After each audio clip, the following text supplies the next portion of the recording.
especialista en neonatología. Formo parte del staff de la nueva maternidad provincial y de la Clínica Reina Fabiola. Soy socio fundador y secretario de la Asociación Civil de Neonatólogos de la provincia de Córdoba, que son los que convocan hoy más que nada para esta capacitación sobre bronquiolitis. Para los que por ahí no conocen un poco el tema de la asociación, hace unos meses, 8 o 9 meses atrás, nos juntamos un par de neonatólogos de la provincia en pro de la lucha de los derechos de los neonatólogos, en pro de mejoras no solamente en la calidad de vida, sino también por ahí en los sueldos que viene asociado. Pero bueno, hoy más que nada nos convoca otra arista, que es la arista de la capacitación, la arista de la formación. Así que en esta forma vamos a dar una pequeña charla capacitación sobre bronquiolitis en las primeras etapas de la vida, quizás en la parte neonatal o en los 2 o 3 primeros meses, que va a estar a cargo del doctor Diego Rodríguez Yul, que es intensivista del Hospital de Niños, una de las personas más capacitadas que tenemos hoy en Córdoba. Así que bueno, la idea es eso. Lo que les voy a pedir, que la dinámica de la charla va a ser la siguiente: si pueden cerrar por ahí los micrófonos para que la charla se haga lo más dinámica posible, sería lo mejor. Al final de la misma, la idea es poder hacer un poco más interactiva, poder participar, charlar, hablar de lo que necesiten, hacer preguntas o por ahí contar un poco la experiencia en sus terapias o en sus neos. Lo pueden hacer a través del chat o lo pueden hacer levantando la manito y le abrimos los micrófonos. Yo ahora ya voy a cerrar porque se escuchan muchas voces detrás y la verdad que se hace un poco complicado.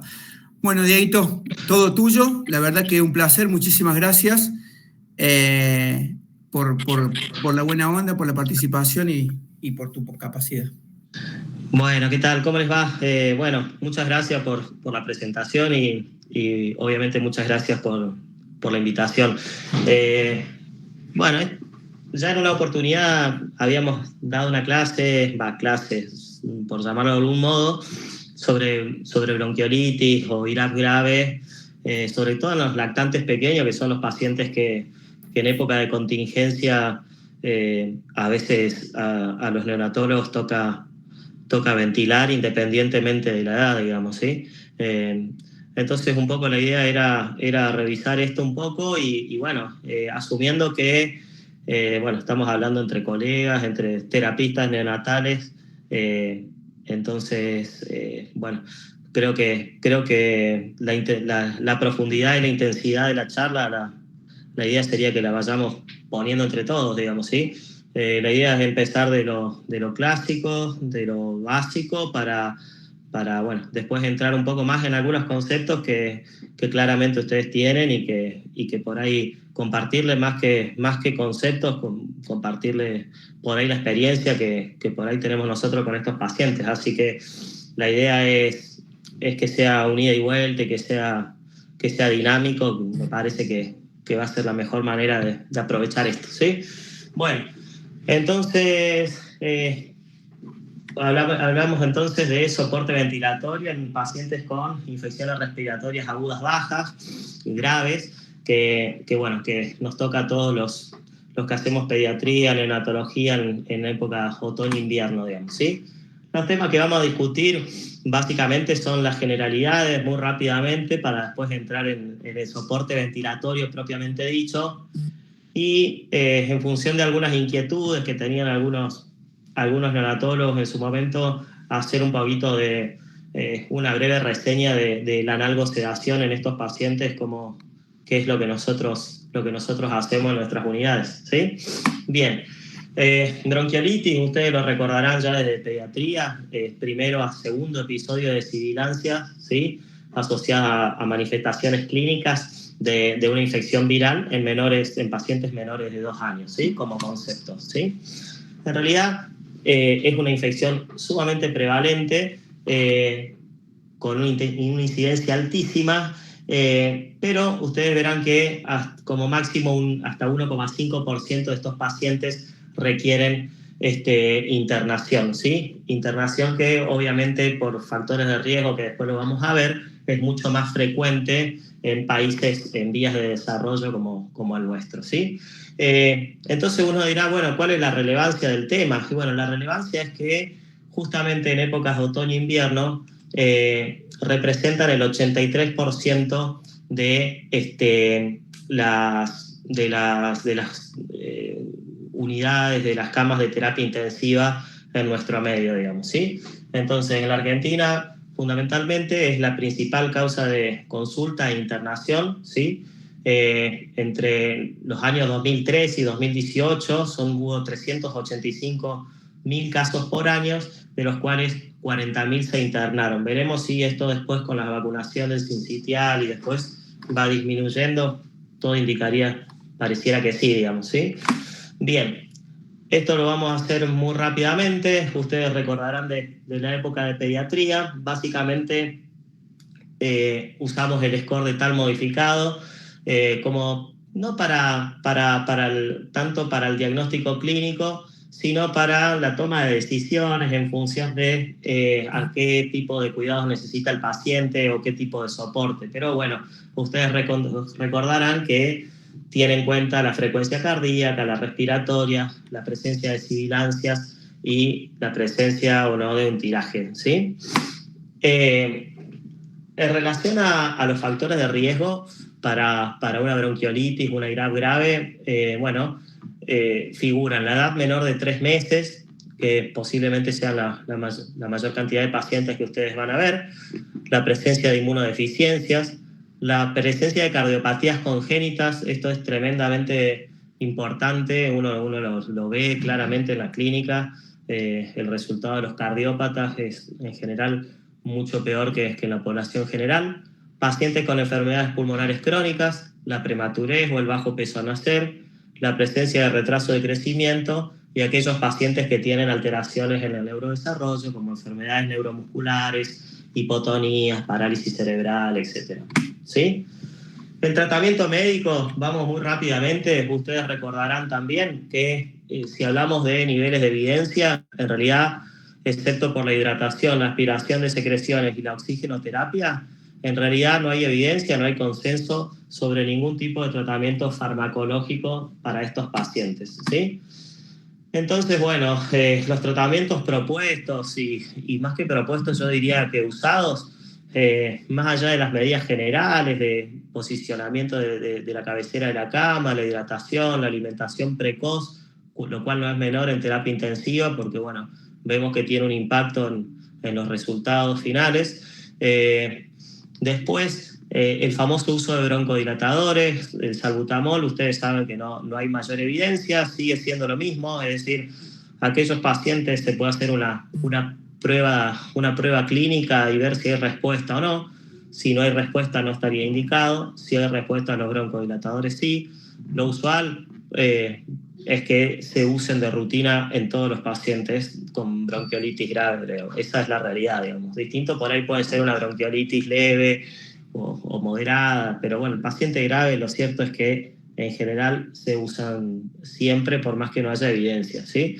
En relación a los corticoides, ya sea vía sistémico o inhalados, esto sí, nosotros hay algo un poquito más de evidencia, sabemos que no deben usarse en el primero y el segundo episodio. Nosotros en general, aquellos pacientes que tienen un episodio recurrente de sibilancia, se lo colocamos y hay cierto respaldo de la literatura. En lo que comúnmente se llamaba antes BOR o broncoespasmo obstructivo recurrente o sibilante persistente. Bueno, hay bastante confusión en la nomenclatura, pero cuando estos episodios de sibilancia son recurrentes, estaría indicado su uso, ¿sí? Y la fisioterapia, bueno, para el paciente críticamente enfermo en ventilación, la toalete del tubo endotraqueal, obviamente que sí. Después las otras técnicas, la verdad que no estarían indicadas de rutina, ¿sí? Voy a ir ya un poco más a esta parte rápidamente, pero no quiero aburrirlo con cosas que ya saben. Así que bueno, vamos un poquito más a entrar en tema, soporte ventilatorio, que espero que acá sí sea el motivo de que levante las manos, que pregunten, que podamos discutir, a ver cuál es la experiencia de ustedes, cuál es la experiencia nuestra en las unidades de pediatría y demás, ¿sí? En relación al soporte ventilatorio, bueno, en realidad se propone una escala de soporte ventilatorio según la gravedad de la dificultad respiratoria. Una primera escala, luego de la oxigenoterapia de bajo flujo, podría ser los sistemas de alto flujo de oxígeno. Si no hay respuesta a ello, en un segundo escalón, la ventilación no invasiva, y por último, la ventilación mecánica invasiva como tercer escalón de tratamiento, ¿sí? En realidad, los sistemas de alto flujo, que creo yo que ustedes tienen más experiencia aún que nosotros en su uso, como ustedes saben, la idea es aportar oxígeno en condiciones de humedad y de temperatura a un flujo tal que cubra las demandas inspiratorias del paciente. Ese es su principal fundamento, sumado a, bueno, la presencia de lavado de espacio muerto en la nasofaringe, y cosa que está bastante discutida y que es un poco errática, la generación de una presión positiva tipo CPAP en la vía aérea, digamos, ¿sí? La implementación, yo creo que esto no debe haber diferencia con la experiencia de ustedes. Una buena selección de la bigotera, ocupar hasta el 50% de la narina. El flujo inicial, hay distintos protocolos, depende de los hospitales. En general, nuestro protocolo en el Hospital de Niños es: empezamos con 2 litros por kilo por minuto, ¿sí? Después, en función de la respuesta clínica, se va descendiendo, ¿no? ¿Cómo se evalúa esta respuesta? Bueno, la idea es que con 2 litros por kilo de oxigenoterapia de alto flujo nos permita poder descender la FiO2 a valores de menos de 60 para una saturación objetiva de oxígeno de 92%, ¿sí? Si esto no sucede, si vemos que hay una falta de descenso en la frecuencia cardíaca y en la frecuencia respiratoria, claramente que hay un riesgo de fracaso, y sabemos que cada vez se habla más como mecanismo de injuria pulmonar, la injuria pulmonar autoinfligida, es decir, el exceso de presiones negativas por esfuerzo respiratorio sostenido en un paciente que bueno, podría ser más injuriante para el paciente aún. Entonces, cuando uno ve que si a la hora de colocado el sistema de alto flujo esto no brinda las respuestas esperadas, quizás ya sea momento de escalar en otro tipo de soporte, ¿sí? Bueno, evidencias de efectividad hay muchas. Yo creo que para las bronquiolitis con un score de gravedad de leve a moderado, bueno, nadie podría discutir demasiado si es exitosa o no. Fíjense que tiene una tasa para estos pacientes de éxito de más del 70%, ¿sí? Lo bueno de esto es que puede ser aplicado en las salas de emergencia, incluso en salas de cuidados comunes, digamos, no necesariamente terapia intensiva ni tampoco cuidados intermedios, ¿sí? En el Hospital de Niños, en general, estos pacientes están en piso, en salas de internación comunes, digamos, ¿sí? Hay 2 estudios, 2 ensayos controlados, aleatorizados, que, bueno, que así lo corroboran, digamos, más allá de que hay miles de estudios observacionales donde, bueno, demuestran su reducción en la tasa de ingresos a UCIP y los requerimientos de ventilación mecánica invasiva. Bueno, entonces básicamente su indicación sería para bronquiolitis con un score moderado, ¿sí? Donde pareciera tener su lugar como parte de un tratamiento escalonado de cánula de alto flujo, seguido después, como decíamos al principio, de ventilación no invasiva, y ya luego de ventilación invasiva propiamente dicha, ¿sí? Bueno, todo muy lindo, y como todo en medicina a veces se ponen un poco de moda las terapéuticas, y bueno, posiblemente el alto flujo no es la excepción, digamos, ¿sí? En general, en la terapia intensiva, la evidencia acerca del uso, hay bastante reticencia. por ahí se dice que hay bastante venta de humo en el uso de alto flujo. ¿Por qué? Porque básicamente cuando esta revisión sistemática y metaanálisis lo demuestra así, este es un trabajo de un grupo español que salió publicado hace 2 años, donde, bueno, ellos agarran, básicamente analizan cinco trials randomizados, controlados. Son 540 pacientes creo que de 13 terapias intensivas diferentes, y básicamente lo que ven como conclusión es que, bueno, todo lo que dije anteriormente acerca del alto flujo es cierto, pero también es cierto de que en realidad no hay diferencias significativas entre la cánula de alto flujo y el CPAP, ¿sí? En cuanto a su principal objetivo, probablemente que sea el riesgo de ventilación mecánica invasiva, ¿sí? Entonces, uno como conclusión por ahí podría decir, bueno, sí, está bien, reduce la tasa de ventilación mecánica invasiva, está perfecto, tiene su lugar en aquellas bronquiolitis leve, moderada o moderada propiamente dicha, pero posiblemente en un ámbito que tenga que ver con cuidados mínimos, no en una terapia intensiva donde posiblemente con una cánula nasal y un sistema de CPAP posiblemente tengamos los mismos efectos a un mucho menor costo, digamos, ¿sí? Eso es bastante estudiado y nada. La verdad que cada vez que se lo estudia siempre sale en igualdad de condiciones CPAP versus a la cánula de alto flujo.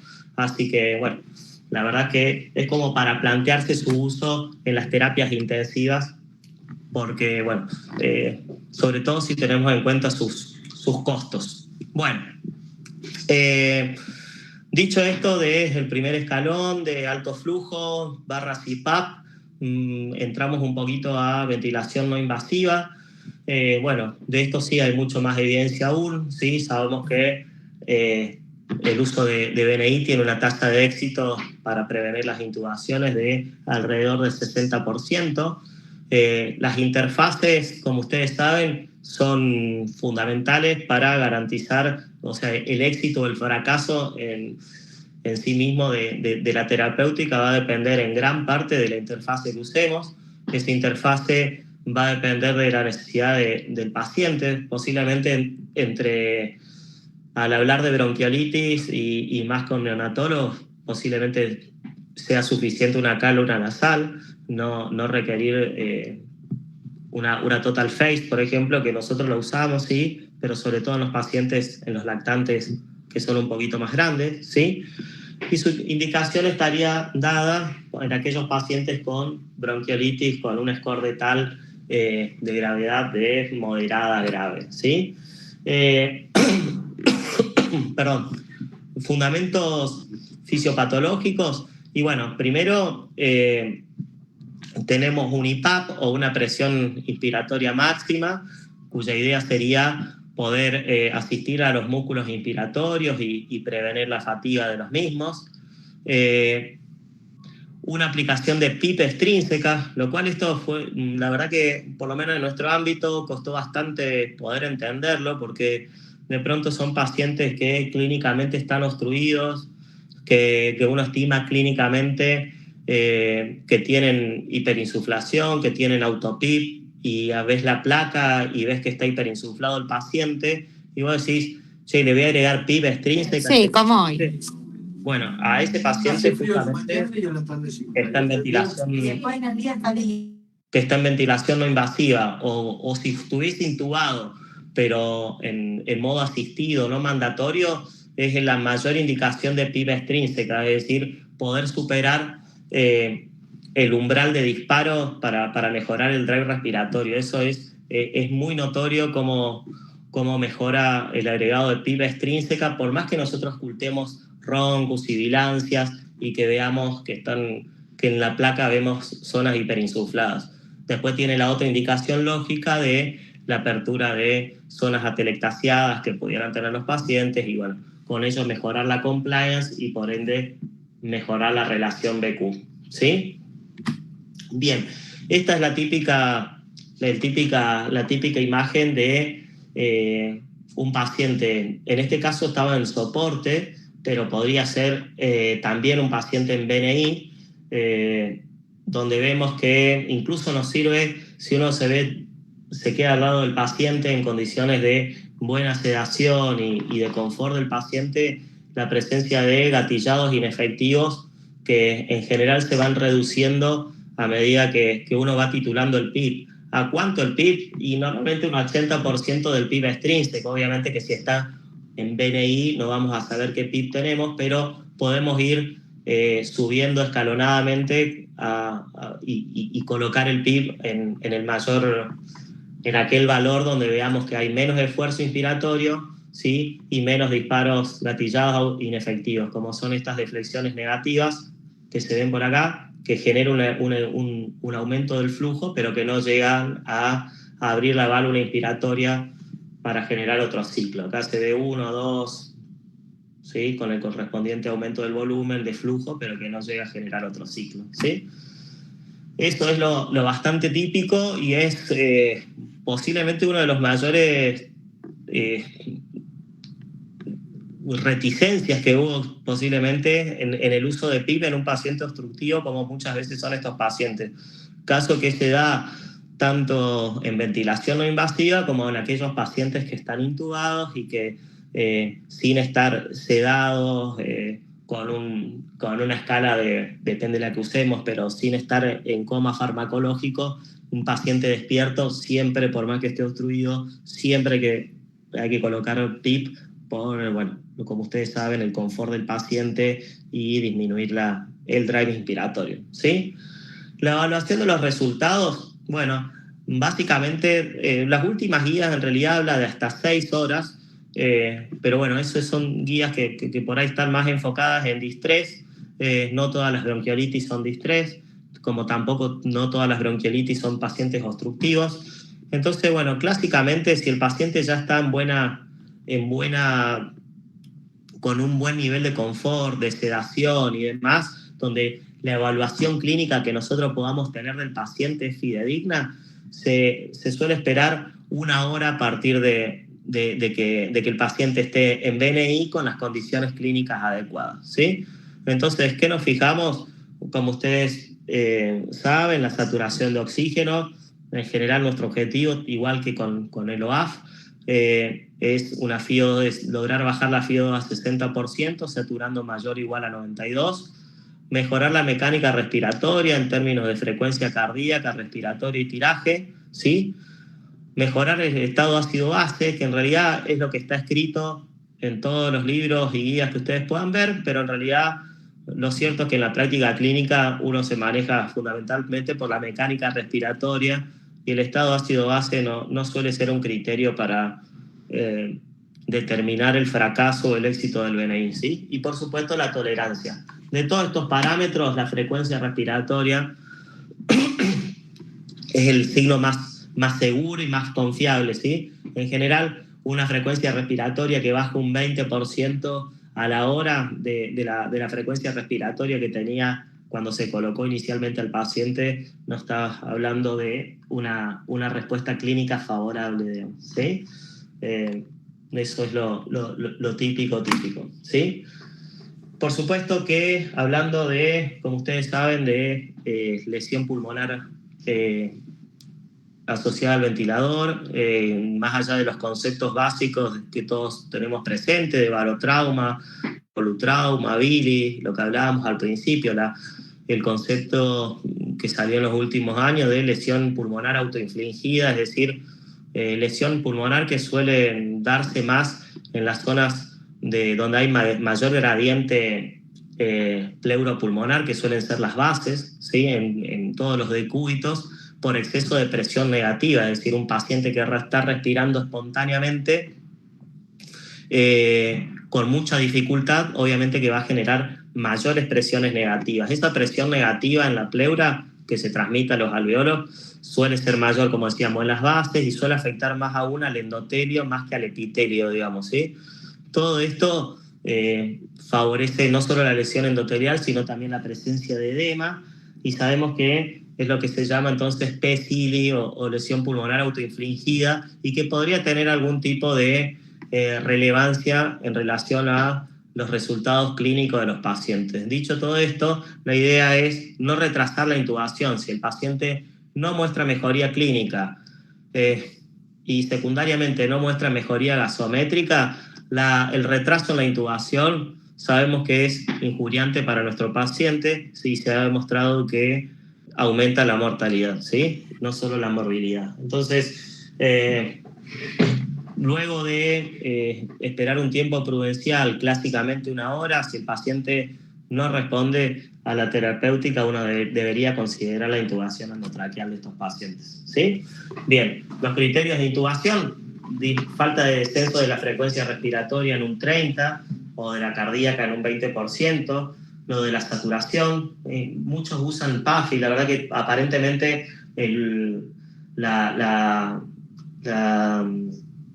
ausencia de mejoría en la PAFI con valores de menos de 150 hasta sería más sensible aún que la presencia de una saturación de oxígeno menor a 92 con FIO de 50, ¿sí? El aumento de la CO2, la intolerancia a las interfaces, la inestabilidad hemodinámica, la claudicación respiratoria o las apneas, como es obvio, digamos, ¿sí?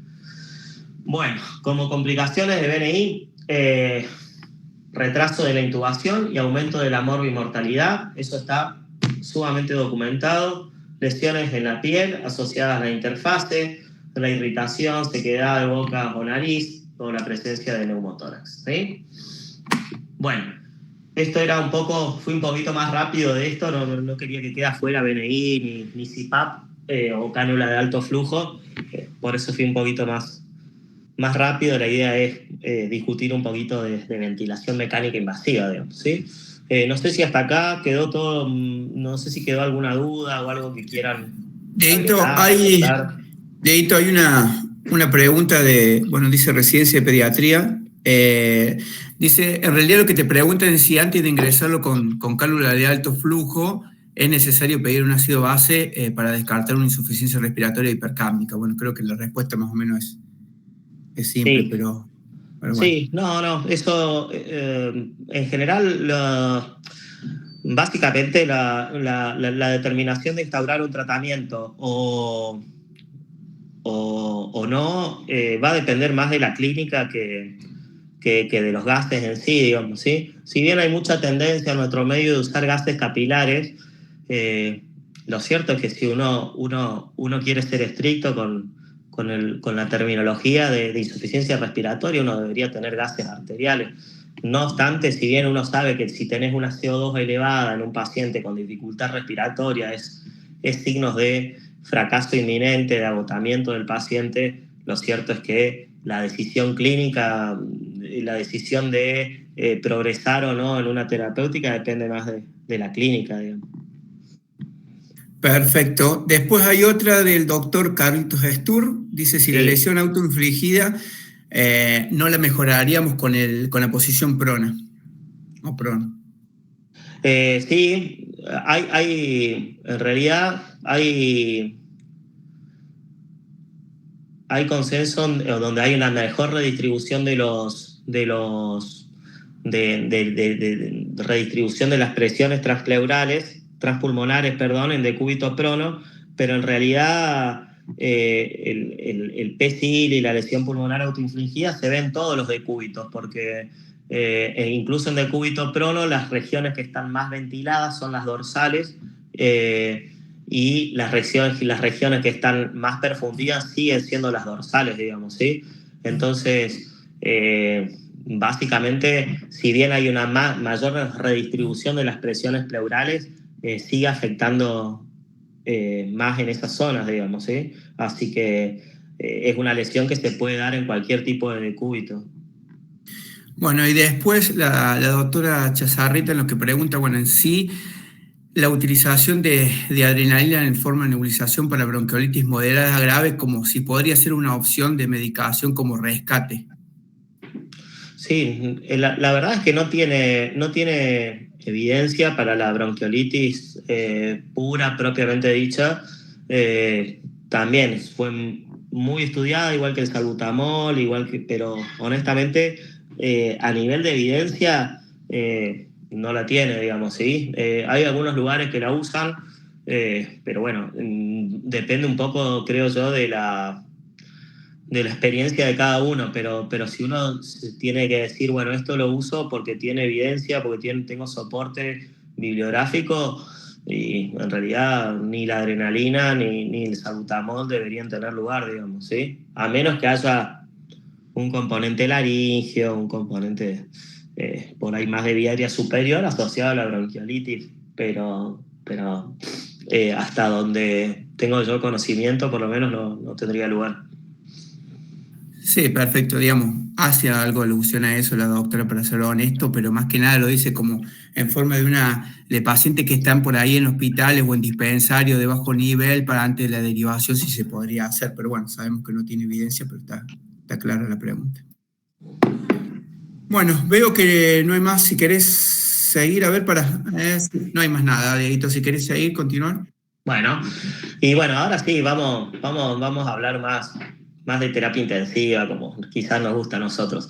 Ventilación invasiva. En general, la verdad que un número alto, ¿sí? 8 no parece decir mucho, 20% de los pacientes, la verdad que es un montón, ¿sí? En general, está indicada en los pacientes con fracaso a la ventilación no invasiva o en aquellos con riesgo de paro por fatiga muscular, ¿sí? Los objetivos, por supuesto que dejar en reposo a los músculos respiratorios, mejorar el intercambio gaseoso y por supuesto que reducir la presencia de injuria pulmonar asociada a la ventilación. Como siempre hablamos por ahí con los residentes de terapia y demás, en general mantener vivo a un paciente en respirador, en ventilador, suele ser bastante fácil, digamos.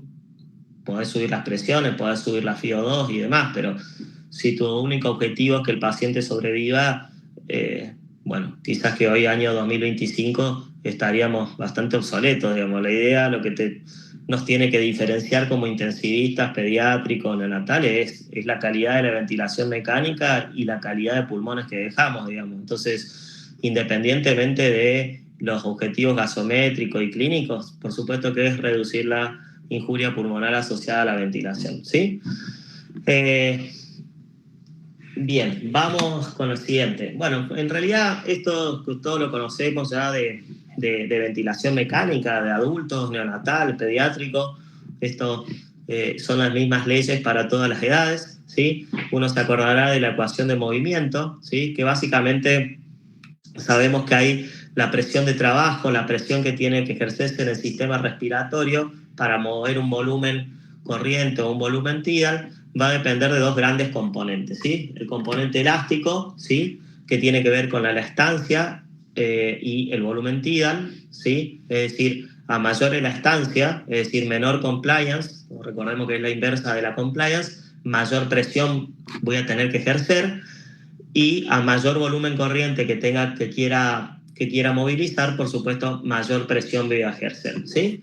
El otro componente es el componente resistivo, ¿sí? Ese componente resistivo que está dado por la vía aérea, ¿sí? Y que tiene que ver no solamente con la resistencia que está dada fundamentalmente por el diámetro de la vía aérea, sino por el flujo inspiratorio, ¿sí? Y un componente pasivo que está tanto en inspiración como en expiración, que ustedes saben que es la PIP total, que va a ser la PIP seteada más la intrínseca si la tuvieran, ¿sí? Y porque uno dirá, sí, ¿por qué? Porque hablamos de ecuación de movimientos en bronquiolitis, en IRAP grave. Bueno, y la realidad es que es por ahí lo que te permite entender qué paciente tenemos cuando ventilamos una bronquiolitis. Sabemos que hay un componente elástico que tiene que ver con la compliance, que tiene que ver con la elastancia del sistema tóraco-pulmonar, ¿sí? Que puede estar disminuida en estos pacientes secundaria a la presencia de edema, inflamatorio, inundación alveolar, la presencia de atelectasias. Sabemos que la taquipnea incesante produce consumo de surfactante, cosa que por ahí en pediatría está un poco más subestimada, tal vez que en el ámbito neonatal. Sabemos que la hiperinsuflación, es decir, si tenemos un pulmón ventilando muy por encima de la curva presión-volumen. Obviamente que también hay una disminución de la compliance. A su vez, estos pacientes tienen un aumento del componente resistivo, que está dado por la presencia de broncoespasmo, por la presencia de tapones mucosos o por la presencia de detritus celulares, entre otros, ¿sí?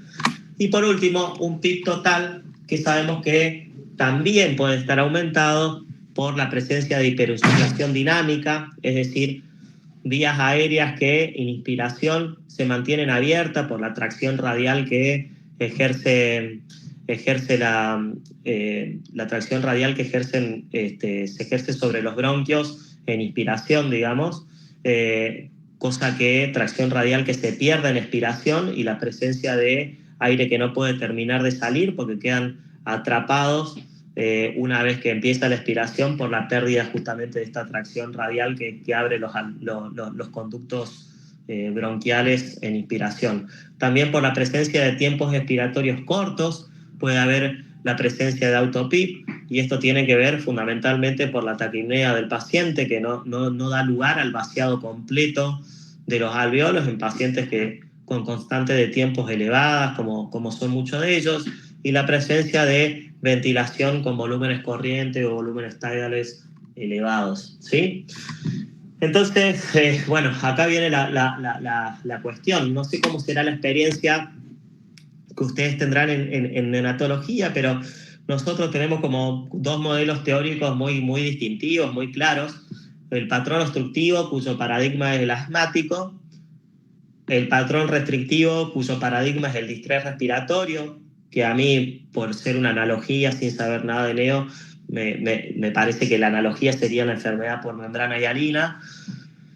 Y bueno, uno se queda con esos dos modelos teóricos como para entender de qué va la ventilación mecánica en un paciente con alguna neumopatía. Lo cierto es que, bueno, como suele suceder en la medicina, los pacientes no leen los libros, y en general el desafío de un paciente con la bronquiolitis es justamente que tienen un patrón muchas veces mixto, donde no solamente es obstructivo como un asmático, y no solamente es restrictivo, como puede ser, por ejemplo, un paciente con un distrés secundario, una pancreatitis, o puede ser a un gran quemado, a una neumonía, etcétera, etcétera, ¿sí?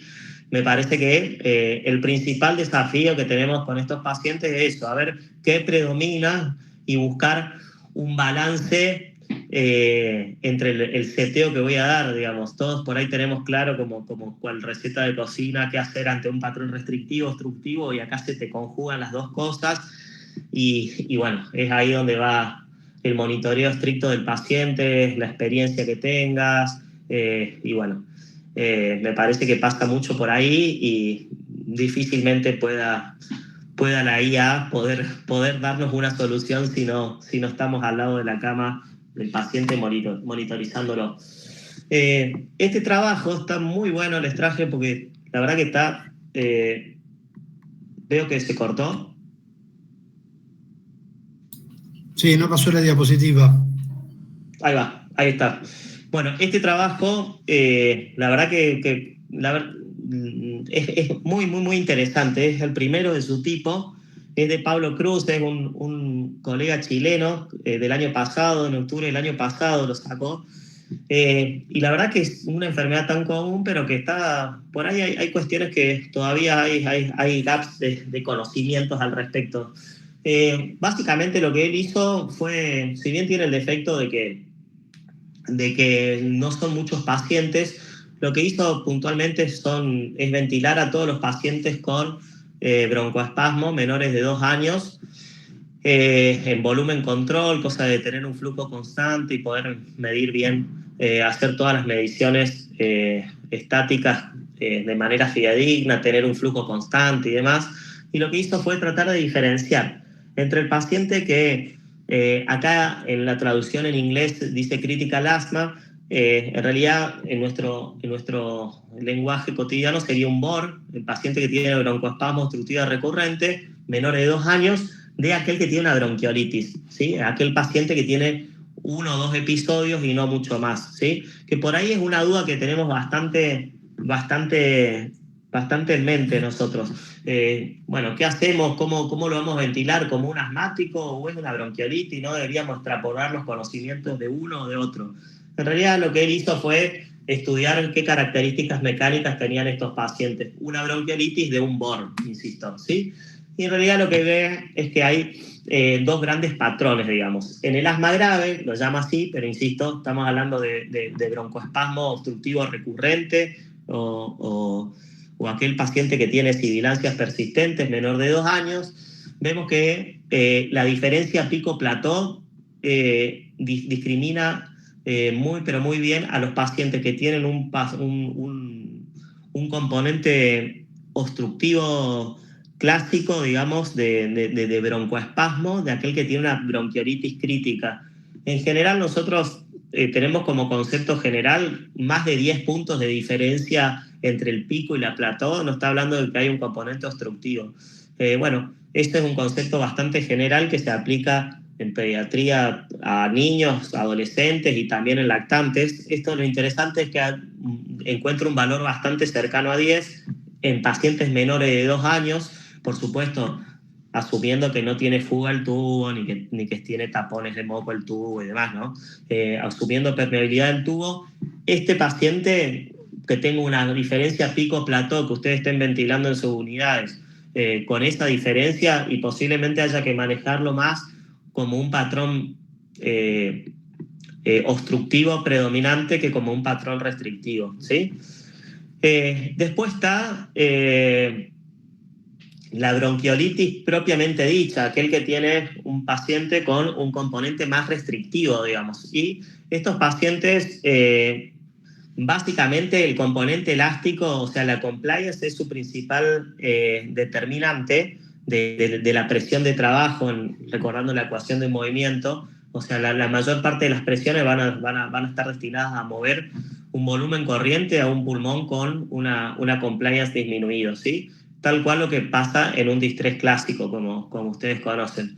Y uno dirá, bueno, el asma grave, si ustedes ven en la intersección de estos dos gráficos, de estos dos círculos, también tienen disminución de la compliance. Sí, bueno, pero justamente este paciente con bronquiolitis crítica va a tener una disminución de la compliance estática a expensas de posiblemente estar ventilando un pulmón duro, lleno de edema inflamatorio, lleno de atelectasias y demás, posiblemente en una zona de la curva volumen-presión mucho más baja, mientras que estos pacientes tienen una disminución de la compliance por hiperinsuflación pulmonar, digamos, ¿sí? Entonces, la estrategia terapéutica va a ser totalmente distinta, digamos, ¿sí?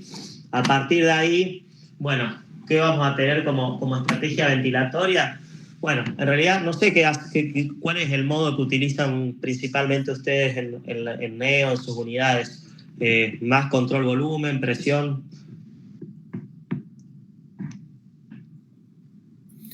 Vamos a dejar que alguno de los 150 conteste. Dale. No, mientras a lo mejor bueno, Erika Rodríguez Vaca pone por presión, ventilación con control de presión, ¿no es cierto? A ver, con control de presión es lo que más frecuentemente se utiliza en NEO, ¿no? Bien. Hay que diferenciarlo de lo que es una mínima diferencia con objetivo de volumen, pero en realidad es un modo presión, o sea, no es un modo volumen. Eso hay una confusión por ahí con ese tema. Yo creo que ustedes también ventilan por presión en general, Diego. Nosotros acá, en Córdoba, la mayoría de los... Y en el mundo, la mayoría se utiliza presión control. En Buenos Aires, por ejemplo, muchas unidades usan volumen control, pero la tendencia en Córdoba siempre es control-presión, la escuela de acá, y en el mundo pediátrico, control-presión también. Bueno, nada, me preguntaba por una curiosidad. Básicamente, sí, en realidad, Diego, ya que preguntaste, a ver, desde hace varias décadas, siempre el modo prácticamente exclusivo en la neonatología en el mundo, ¿no? Sí. No hablo solamente acá, es en ventilación a presión. O sea, volumen, el modo volumen, no con objetivo de volumen, ¿no? Que por eso lo diferencio, volumen garantizado, Sí. Bueno, llamemos así. Porque como generalmente nosotros no usamos balón de insuflación, siempre hay fuga. Entonces, por eso el modo volumen nunca se utilizó estrictamente, claro, como regla. Bien. Sí, nosotros tenemos problema.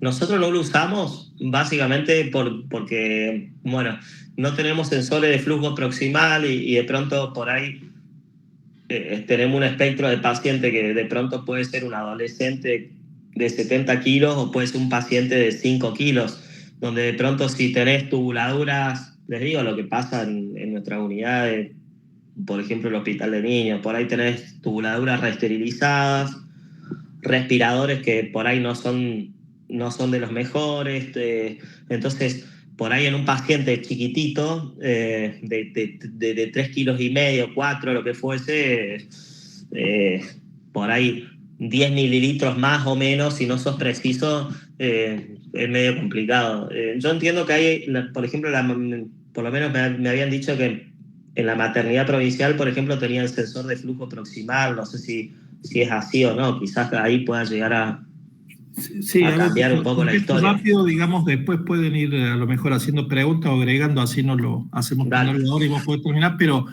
en general ventilamos en lo que es neonatología con sensores de flujo proximal porque es la forma de sincronizar la ventilación, ¿no?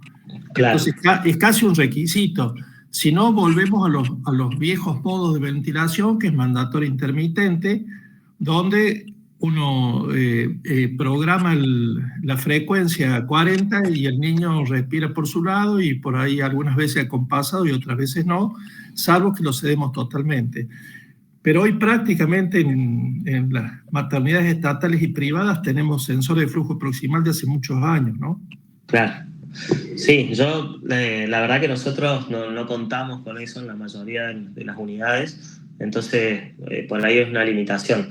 Lo cierto es que más allá de alguna ventaja teórica que puede tener PCB por la cuestión de tener un flujo desacelerado y poder ventilar alveolos con distintas unidades de tiempo, constantes de tiempo y demás, lo cierto es que como ustedes por ahí les pasará, no hay evidencia de que un modo sea mejor que otro, sino que, bueno, básicamente uno ventila con el modo que tenga más experiencia, ¿sí? En general, obviamente, en primera instancia, un modo en general mandatorio, controlado, y poder asistirlo al paciente lo más rápido que sea posible es el objetivo, digamos, ¿sí?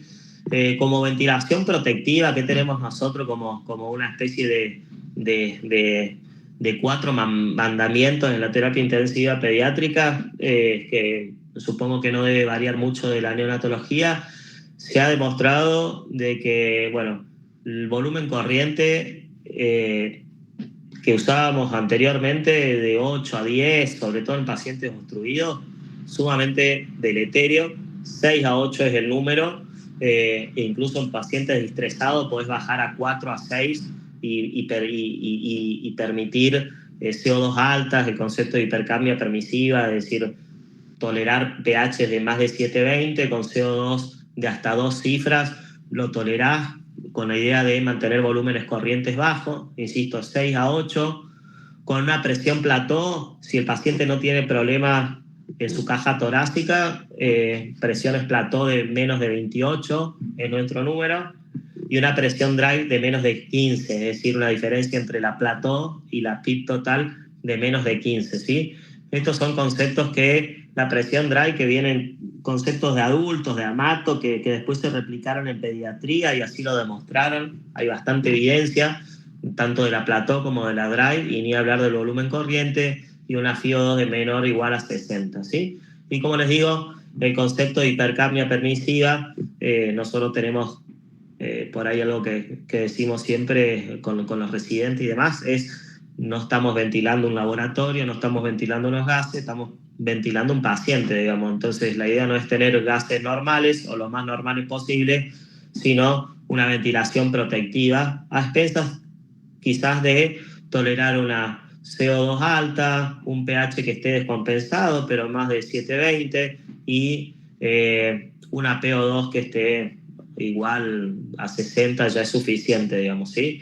Incluso en pacientes que estén muy hipoxémicos, la verdad es que no todos los pacientes tienen gases arteriales. En general, nivel de evidencia guía de práctica clínica, una saturación de 88% más es suficiente. Si uno recuerda la curva de disociación de la hemoglobina, vos sabés que con 88 de saturación te está asegurando una PO2 de arriba de 55, así que en general es el objetivo que tenemos nosotros en pacientes con una hipoxemia refractaria, digamos, ¿sí?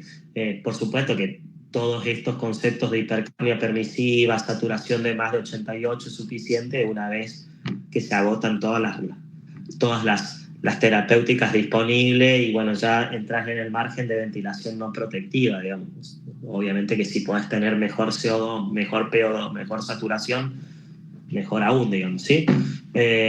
Bien. Dentro de los dos patrones, bueno, si pudieran diferenciarse, si es un patrón predominantemente obstructivo, bueno, lo que hacemos es valorar el TI, ¿sí? Y tratar de buscar un TI que nos permite una relación IE de 1,3, ¿sí? Si estamos muy obstruidos, incluso hasta 1,4, digamos, ¿sí? 1,3, 1,4, y uno dirá, bueno, pero si yo quiero tener un TI de 1,3 o 1,4, ustedes saben que tenemos dos opciones, digamos, o bajarle la frecuencia respiratoria o bajarle el tiempo inspiratorio. Entonces uno dirá, bueno, ¿con qué nos quedamos? Bueno, eso hay bastante evidencia, sabemos que la frecuencia respiratoria también, ahora lo están poniendo dentro del concepto de mechanical power, potencia mecánica, sabemos que la frecuencia respiratoria excesiva también es deleteria, y sabemos que los pacientes con un patrón obstructivo, incluso en el trabajo de Pablo Cruce que mencionaba anteriormente, sabemos que el paciente obstructivo, ya sea una bronquiolitis o sea un asmático, por ejemplo, no solo tiene resistencia al flujo expiratorio, sino también inspiratoria. Lo clásico que uno se le viene bien a la mente es la resistencia expiratoria. No, también hay inspiratoria, entonces acortar mucho el TI hace que el flujo tenga que entrar mucho más rápido, flujo turbulento, aumento de la resistencia, etcétera, etcétera. Entonces, si uno tiene que elegir, uno quiere poner una IE de 1,3, 1,4, y uno tiene que elegir entre frecuencia respiratoria y TI, uno preferiría conservar un TI acorde a la edad y sacrificar frecuencia respiratoria, aún sabiendo que esto puede significar resignar valores de CO2 un poco más altos, digamos, ¿sí? ¿Cuál es el TI que nosotros usamos en los lactantes? Y en general entre 0,6 y 0,8 es el TI que solemos usar, digamos. Bueno, el agregado de PIP, bueno, eso va a depender. Sabemos que el concepto de PIP 0, que figura clásicamente en los libros un poco más clásicos, eso la verdad que está casi totalmente desterrado. Rara vez usás un PIP de 2 o menos, es muy, muy raro. Yo creo que muy pocas veces vi. En general uno sabe que hay que contrarrestar el PIB intrínseco y en general uno mide el autoPIB que tenga el paciente y setea un PIB del 80% del PIB que tenga. Por ejemplo, si tiene 4 de autoPIB, en general uno setea un 3 de PIB extrínseco, digamos, ¿sí? De manera tal de permitir evitar el colapso expiratorio de la vía aérea y permitir un mejor vaciado alveolar, digamos, ¿sí? Ni hablar el PIB, como hablábamos hoy anteriormente en relación al BNI, ni hablar el PIB en un paciente que esté intubado y ya asistido, respirando por sí mismo, digamos. Sabemos que todas las ventajas que hablábamos hoy del confort en lo que tiene que ver en el drive respiratorio. Y bueno, en el caso de que tenga un patrón restrictivo, que sería el otro paradigma, bueno, la diferencia va a ser parámetros protectivos, volúmenes corrientes bajos, sabemos que eso es esencial, y el agregado de PIP, ¿sí? Sabemos que el PIP va a ser lo que nos va a permitir ir reclutando los alvéolos que están acolapsados. Sabemos que en aquellos que están hiperinsuflados puede ser contraproducente, sí es cierto, pero también es cierto que podría contrarrestar el colapso dinámico y mejorar el vaciado alveolar. Y bueno, y titularlo en realidad hay dos maneras, ¿sí? La manera clásica, que la mayoría de nosotros usamos, es titulación de PIP según compliance y según saturación, ¿sí? Hay distintas maniobras, no hay un consenso de qué maniobra es mejor. Sí sabemos que las maniobras escalonadas es así, la que quieras usar, pero siempre de manera escalonada, ¿no? Por ahí anteriormente se hacían maniobras de reclutamiento alveolar con maniobras, con aumentos sustanciales de PIP, por ejemplo, qué sé yo, en neo sería una locura, pero en pediatría se llegó a hablar de 40 de PIP durante 40 segundos para abrir los alveolos y demás. Obviamente que eso está totalmente desterrado. La idea es ir subiendo de a 1 a 2 puntos de PIP, ¿sí? Cada 2 minutos, e ir viendo la respuesta en compliance y en saturación. Cuando pega el salto oximétrico, uno sabría que está en el PIP adecuado. Esa es una de las maneras, es la que usamos nosotros, y bueno, la que recomienda también en las últimas guías ya de distrés pediátrico es usar la tabla PIP-FIO2, que eso es una tablita que en función de los objetivos de saturación y la FIO2 que tenga, para esa saturación se setea el PIP que necesita. Ya es como una tabla que viene prehecha. Hay dos, una tabla de PIP alta, FIO2 baja, y una tabla de PIP baja, FIO2, de PIP alta, FIO2 baja. La que se usa es la de PIP baja, FIO2 alta, que es la misma tabla que usan los adultos en distrés, solo que a partir del consenso último de distrés del grupo PALIC de pediatría se podría usar esa, digamos, ¿sí? La verdad que uno francamente se siente más seguro titulando PIP por compliance y saturación y no hacerlo directamente por la tablita esto, ¿sí? Dieguito, perdón, ahí te interrumpo un poquito porque Sí. hay un par de preguntas que aparecieron en el chat. Sí. La doctora Quiroga está diciendo que es verdad que en las maternidades se está haciendo experiencia con ventilación por volumen y que está siendo positiva, ya que acompaña la dinámica en la evolución y los cambios de la compliance del paciente. Todavía no se probó en patologías obstructivas, como la bronquiolitis, pero bueno, que podría tener su lógica. Lo que Roberto Zamora aporta, dice que si la sensibilidad es muy baja en el respirador, que se acompaña todos los ciclos y no se logra mantener la relación IE que vos estabas hablando recién. Perdón, sí, retorno. Sí, mira, en relación a la...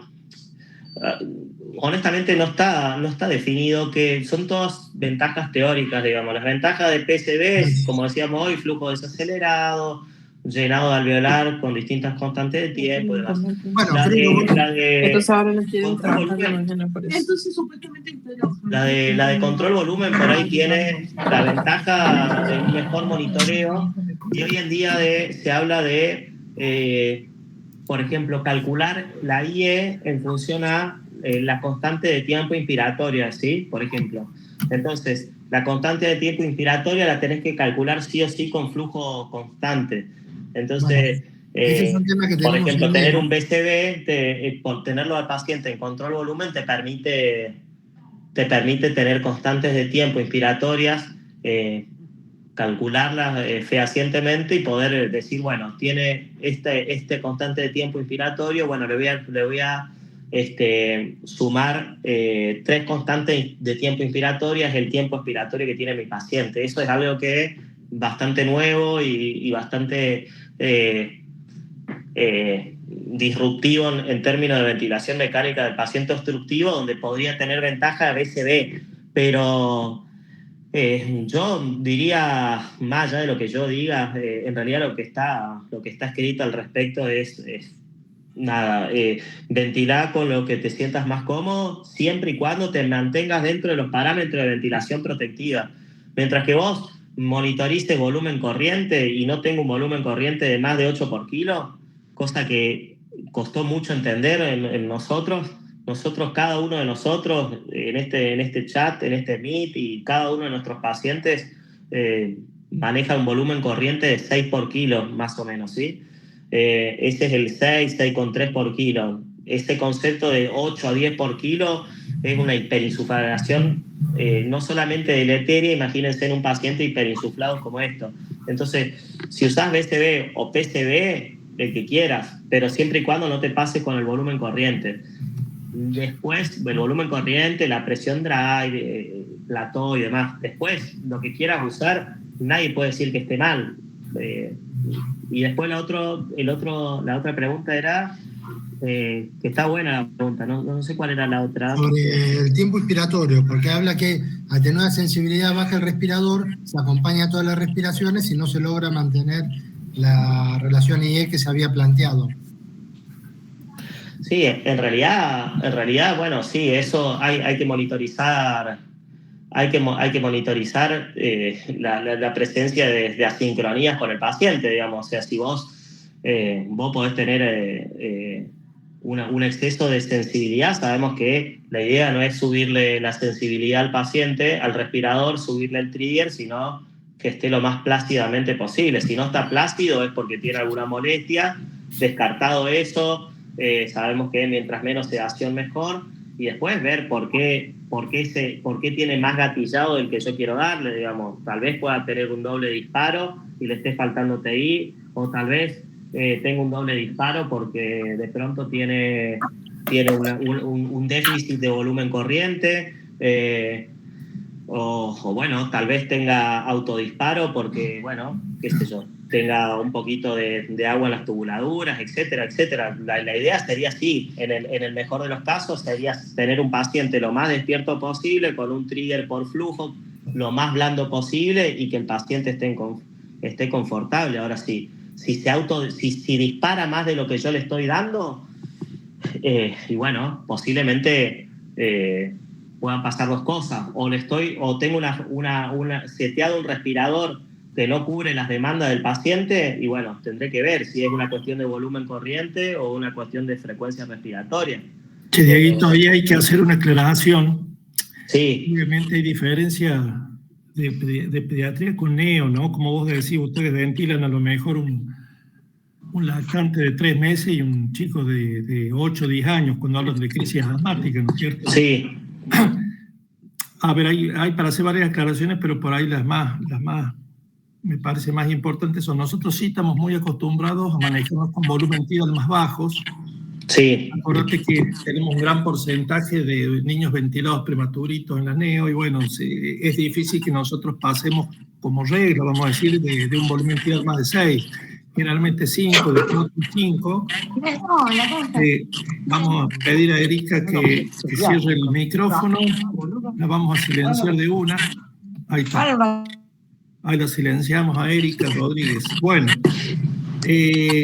entonces una de esas, estamos muy acostumbrados. Y lo otro, esa pregunta que hacen con respecto a la frecuencia, como nosotros usamos ventilación en principio, depende de la gravedad del niño, pero vamos a decir en principio gatillada por el paciente. Entonces, más allá de la sensibilidad, si tiene una adecuada sensibilidad, el neonato como regla ventila una frecuencia alta. Entonces nosotros no utilizamos tanto el tiempo expiratorio. O sea, si esa frecuencia respiratoria alta propia del paciente nos interfiere con la expiración y eso provoca autopip o hipercarbia, a lo mejor hay que controlar la ventilación y hay que sedarlo y darle analgesia. Cosa que nosotros en general no hacemos de rutina. Ese es uno de los puntos, ¿no? Por eso digo que hay algunas diferencias. Nosotros cada vez en general hemos ido usando menos sedación y analgesia y permitimos que el paciente tenga respiraciones espontáneas. Las respiraciones espontáneas son 50, 60, 70, como por ahí puso uno de los doctores. Entonces ahí es como que hay que llegar a un acuerdo intelectual. Sí. Claro. Y la otra aclaración, que me parece que hay una confusión, después lo pueden aclarar a la gente de la maternidad, pero creo que Franco medio lo preguntaba. La verdad que, porque es difícil hacer algo que el mundo no hace. Yo digo que uno puede tener, como decís, cada uno que utilice el mejor modo y el mejor respirador que tiene en su unidad, ¿no es cierto? Ese es el mejor respirador, el que conoce enfermería y los médicos de lunes a domingo. Pero la verdad que el mundo ventila presión. Yo creo que hay una confusión porque lo que a lo mejor pueden estar haciendo es ventilar con objetivo de volumen, pero ¿qué es un modo a presión? y no el volumen, no ventilación de volumen, controlada por volumen, que vos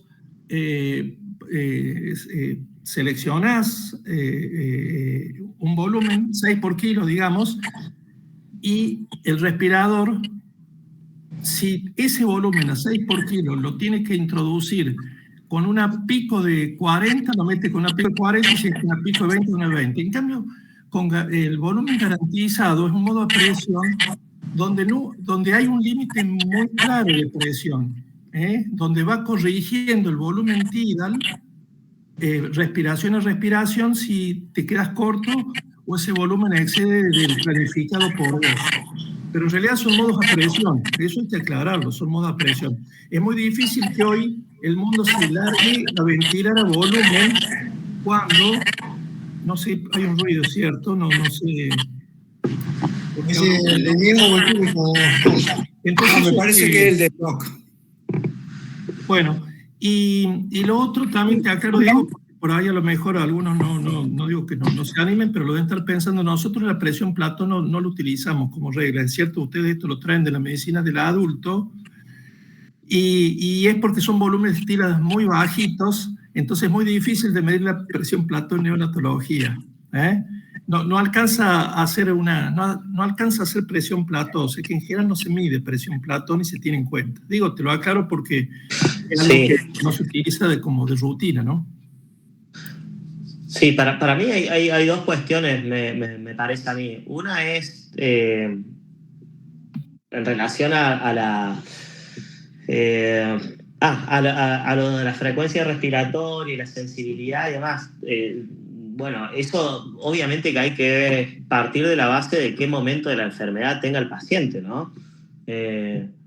Porque si estamos hablando de una primera instancia, un paciente que necesita ser intubado por bronquiolitis, en general son pacientes que las primeras 24 horas en general están en mandatorias. Entonces, si el paciente tiene algún tipo de dificultad en relación con su demanda ventilatoria y la frecuencia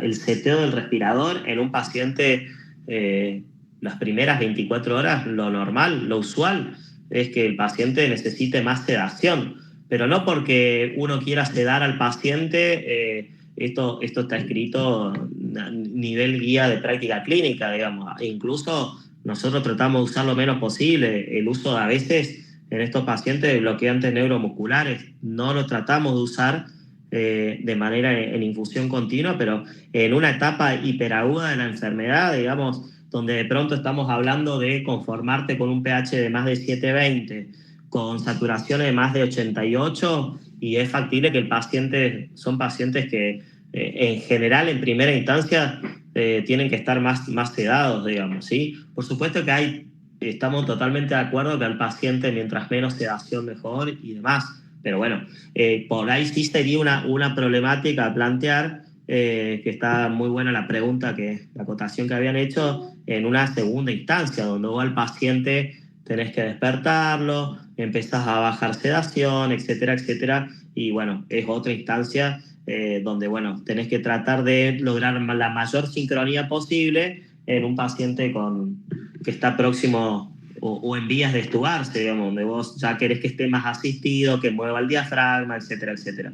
Pero bueno, por ahí es otro momento de la enfermedad, digamos, y posiblemente también no tengas que ser tan rígido con los parámetros, la IE y demás. Uno dirá, bueno, un paciente que ya está en asistido, la IE la tiene que manejar él, digamos, ¿sí? Según su demanda ventilatoria, ¿sí? Por ahí estos conceptos son más para el paciente en las primeras 24, 48 horas, donde de pronto el paciente debería estar en mandatorio. Está clarísimo, Diego. Y después lo último era, no me acuerdo cuál era la otra pregunta. Porque estaban hablando de la diferencia entre el volumen garantido y la ventilación por volumen, que creo que el doctor Sosa ya lo aclaró. Bien, sí. Ahí está. Las chicas de la residencia en neonatología querían hacer una pregunta ahí, la de Resi, de la Mater. Dale. ¿Hola? Hola.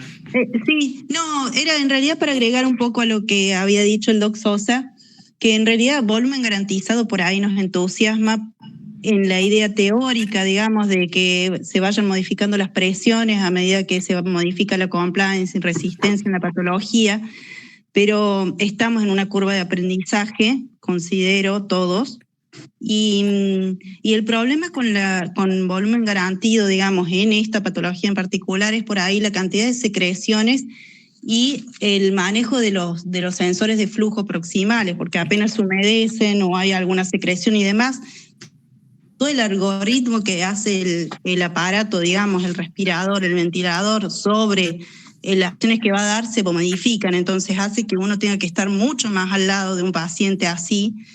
Y bueno, en particular a mí me da más inseguridad manejar un paciente secretante y demás con volumen garantizado en estas condiciones, por lo menos en el momento en que estamos de curva de aprendizaje, ¿no?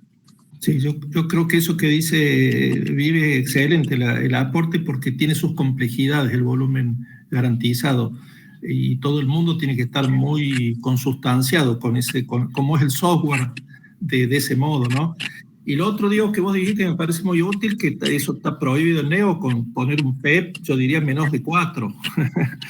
Dos no existe. Y inclusive esto en muchos congresos internacionales, ¿no es cierto?, se habla de decir nunca menos de 4, ¿no? Claro. Yo por ahí, sí, volviendo, sí, lo volumen garantizado, nosotros ponemos algún que otro paciente cuando son más grandes, pero casi como para hacer la experiencia, pero en realidad en bronquiolitis, quizá que uno de nuestros problemas, nosotros no tenemos sensores de flujo proximal, entonces, nada, si bien usamos tubos con manguito y por ahí puede ser un poco más fidedigno el volumen expiratorio, lo cierto es que no, en general no lo utilizamos aún, tampoco está, por lo menos en pediatría, escrito que tenga algún tipo de utilidad práctica en relación a los modos convencionales. Insisto, más si no estás pensando cuánto entra. Claro, y después sí. Lo que decía el doc Sosa, que está bueno, yo honestamente no lo sé, porque obviamente que no soy neonatólogo.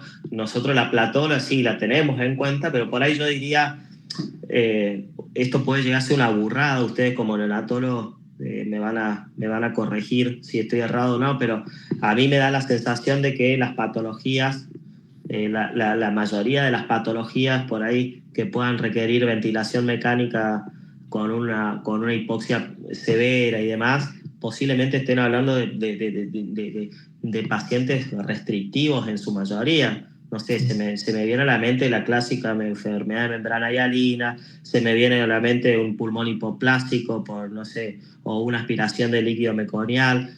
Entonces por ahí me da la sensación de que son patologías donde la presión pico y la plató son bastante coincidentes. Sí, sí. Entonces por ahí de pronto medir la plató no tiene tanto sentido. Sí, posiblemente sí. Acá en estos pacientes quizás que pueda ser otra historia, porque hay un componente resistivo, digamos, de vía aérea. Digamos, en parte no, pero está bien lo que vos dices, Dieguito. Por un lado, lo que yo te decía, como son volúmenes por ahí vamos a decir, cuando uno dice, si el paciente pesa 1 kilo y uno dice, o menos de 1 kilo, 800 gramos, son volúmenes tidal muy pequeños, entonces es muy difícil para los software de los respiradores medir esto que siempre se ha hecho en adultos, ¿no es cierto?, que es el plató. Dos, lo que vos dices es cierto, la mayoría de las enfermedades son restrictivas y no obstructivas. Probablemente lo podamos comparar con un displásico grave, ¿no es cierto?, que en la medida que hay mayor supervivencia, lo que pasa es que por esos displásicos graves muchas veces se terminan ventilando en un hospital de niños. Pero el displásico grave sí es un niño que puede tener resistencias aumentadas. Por supuesto, no es que no sea útil, digamos, el plató, digo que en general no es algo que esté difundido y pierde bastante exactitud. Es el único comentario, ¿no? Claro, sí, se entiende. Sí, son cosas que uno desconoce, digamos, del día a día de ustedes. Bueno, pero está excelente, y lo que dijiste también, un paciente grave es probable que las primeras 24 horas se lo cede totalmente y sea controlada. Pero está bueno aclararlo, porque en general estamos muy acostumbrados a ventilar gatillado por el paciente. Y dos, también es una mini aclaración que en general en pacientes más grandes, sea pediátricos, bueno, ni hablar de adultos, no haría falta el sensor proximal para que gatille el paciente, con el distal alcanza, porque justamente mueven volúmenes mayores, y si justamente no tienen pérdidas, que nosotros uno de los grandes problemas son las fugas, o tienen menos fuga, ¿no es cierto?, o es muy baja la fuga, en realidad sí lo pueden sincronizar bien y no habría necesidad de tener neumotacógrafo proximal, que muchas veces lo único que predispone es al autociclado. Son mucho más sensibles y complejos que lo que dijeron recién desde el materno neonatal, ¿no? Bien. Sí, la verdad que nunca, los que tenemos teníamos algunos neonatales, pero que no, la mayoría de nuestros pacientes no tienen mayor criterio, digamos, entonces no lo podemos usar. Pero bueno, el problema nuestro es que por ahí tenemos pacientes que de 6 meses desnutridos, por ejemplo en el hospital de niños, que tienen 1 año y pesan 3,5 kilos, aunque parezca mentira. Y entonces como que vos decís, son pediátricos, entonces no tenemos sensores de flujo, pero no sé si a ese no le vendría bien. Es como complicado, pero está bueno. Yo la verdad que no tengo experiencia en sensor de flujo proximal y entiendo lo que dice usted, Doc, de bueno, sí, se movilizan volúmenes corrientes más altos, entonces si no tiene fuga, 5 mililitros más o menos no debería cambiarle la historia al paciente, digamos, en un chico que pesa 12 kilos, de pronto 20. Pero bueno. Vamos nomás, Dieguito. Bueno, vamos, rápido porque no quiero aburrirlos y yo a mí me encanta, podría quedarme 2 horas más, pero obviamente que la paciencia del auditorio se agota. Así que nada, ante la hipoxemia refractaria, titulación de PIP, que es lo que les decía, en general nosotros titulamos por mejor compliance y saturación de oxígeno por pulsioximetría. Es lo que hacemos, y está la tabla PIP FIO2 que está en todos lados, la pueden buscar, tiene valor, nivel de evidencia, guías de práctica clínica, PALIC, la última que si mal no recuerdo es del 2022, la aconseja, así que se puede usar. Nosotros usamos decúbito prono ante la refractariedad de la hipoxia, no lo usamos de rutina, considerando un aumento de la PO2 de más de 10 milímetros de mercurio, de la PAFI más de un 20%, o de la IO más de 10 puntos, más de un 10%, consideramos como respondedor y lo dejamos. Y bueno, lo menciono porque en pediatría cada vez se usa menos, y además de usarse cada vez menos, tiene cada vez más detractores el uso de alta frecuencia. En general, ¿qué dicen las guías de práctica clínica? Lo podés usar como rescate cuando fracasan las maniobras de reclutamiento y cuando no podés mantener parámetros protectivos pulmonares, ¿sí? ¿En quiénes lo usamos? En un paciente que tenga una bronquiolitis con un patrón restrictivo predominante. Si tiene un patrón obstructivo, posiblemente le vaya muy mal, aumente la CO2 y lo tenga que sacar inmediatamente, ¿sí? Pero bueno, es cierto que si bien se usa cada vez menos, porque cada vez se usa más PIP más altos y dejarlo en convencional, lo cierto es que hay algunos pacientes, sobre todo, insisto, cuando no logran los objetivos de saturación de CO2, y si lo querés lograr tenés que pasarte a parámetros no protectivos de ventilación mecánica, sería la indicación de la alta frecuencia, ¿sí? Eso es como que posiblemente ustedes también tengan mucha experiencia con BAFO y posiblemente también tenga indicaciones bastante parecidas en términos de protección pulmonar, me imagino, ¿sí? Y por último, bueno, el famoso destete. La realidad es que cada centro en general debería tener sus criterios de extubación. Lo que se proponen salieron en el año, creo que en el 2022 o 2023, salieron las primeras guías de práctica clínica para la liberación de la ventilación mecánica en pediatría. Y bueno, básicamente lo que dicen es hacer una ERT, o sea, una prueba de preparación para la extubación todos los días que estemos en la terapia intensiva, hacerse la pregunta si el paciente está en condiciones de ser extubado o no, ¿sí? Un día más en ventilación mecánica implica mucho para el paciente, todos lo sabemos, ¿sí? Y dentro de las ERT, la prueba de preparación para la extubación, dentro de estas pruebas está la prueba de ventilación espontánea. La que nosotros usamos es la presión soporte, la que aconsejan las guías, presión soporte de 10 o CPAP de 5, ¿sí?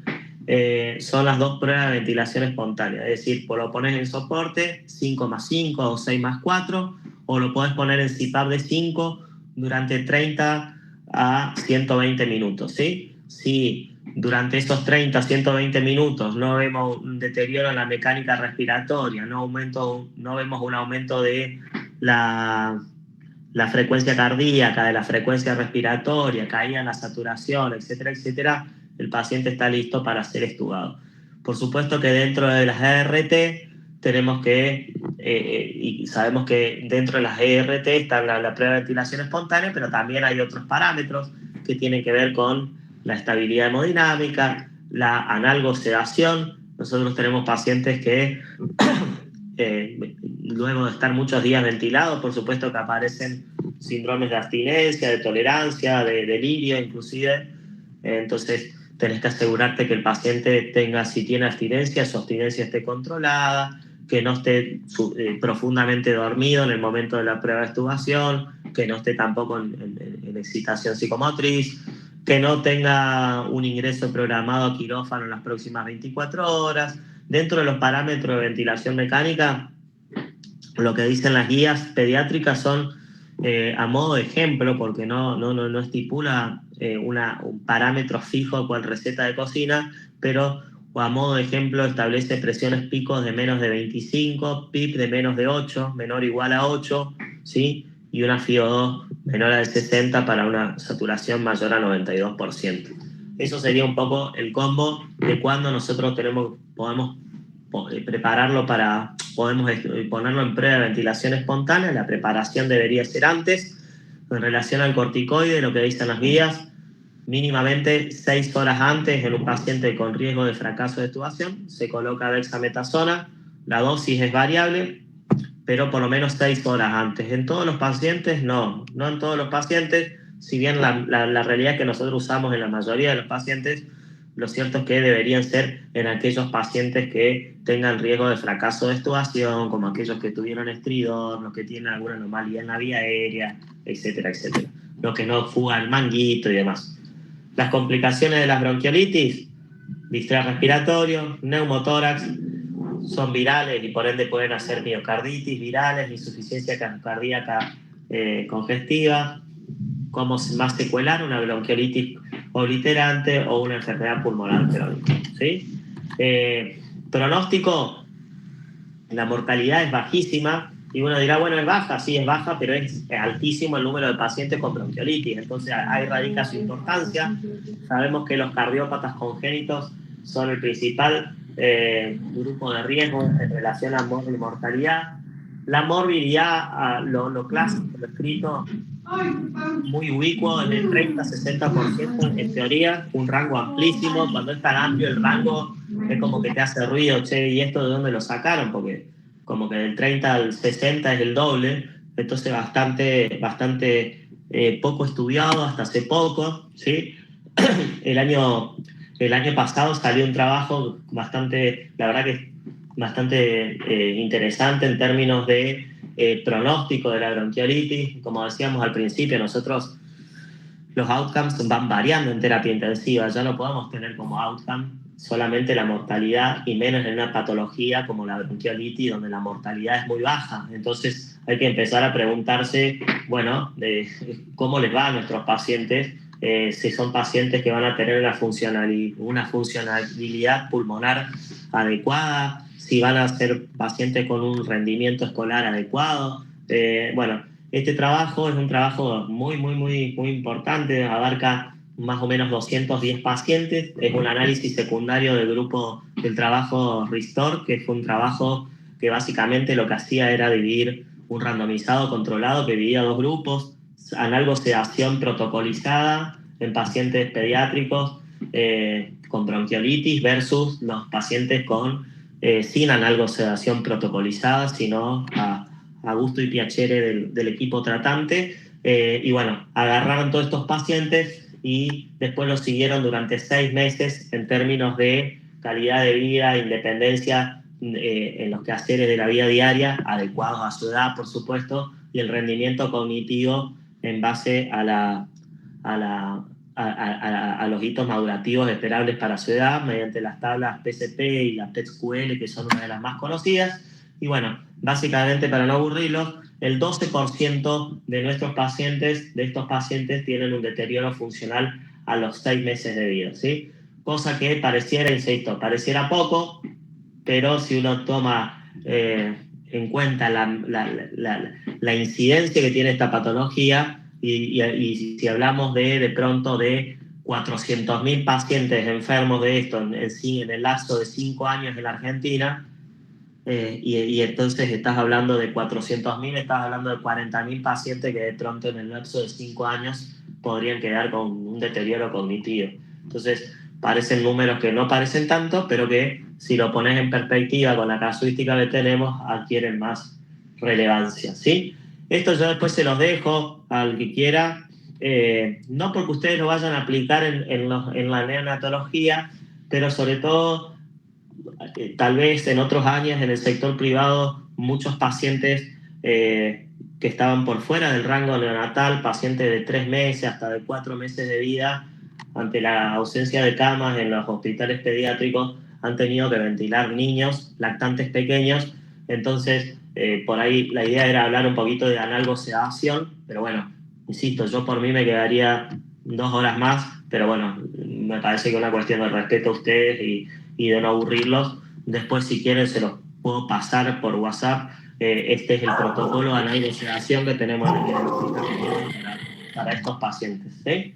Así que bueno, de mi parte nada más, no seguiría mucho más tiempo, pero bueno, la idea es ser respetuoso con ustedes y que puedan ustedes, bueno, si hay algún tiempito para hacer preguntas y demás, bienvenidos sea. Bueno, gracias. Lo único, la clase va a quedar grabada y Franco la va a poner a disposición de todos, y ahí es donde vamos a poder ver el material que estás invitándonos a pasar. Bien, buenísimo. Después yo, si no se logra ver bien en las diapos, se los puedo acercar a algunos de ustedes. Eso es del hospital nuestro, del hospital de niñas, no tiene autoría, derecho de autor ni nada, así que se los compartimos y pues, tal vez le pueda ser útil, insisto, para pacientes pediátricos, dudo que para pacientes neonatales. Excelente, Dieguito. Muy bueno, Diego, la verdad que excelente. Bueno, muchas. Ahí hay una mano levantada, perdón, ¿no? Nicolás Villalor quiere hacer una pregunta. Sí. Capaz que se le escapó la mano. Nicolás. Bueno, esto suele ocurrir, levanta la mano, Sí, pero... sí, quieren hacer un aplausito y levantan la mano. Sí. Bueno, te agradecemos, Diego, enormemente. Muchas gracias a ustedes por la invitación. Un placer. Bueno, muchas gracias. Gracias, querido. Abrazos, muchos aplausos, corazones, de todo, Dieguito. Wow. Muchas gracias. Muchos corazones. Chao. Nos vemos. Chao.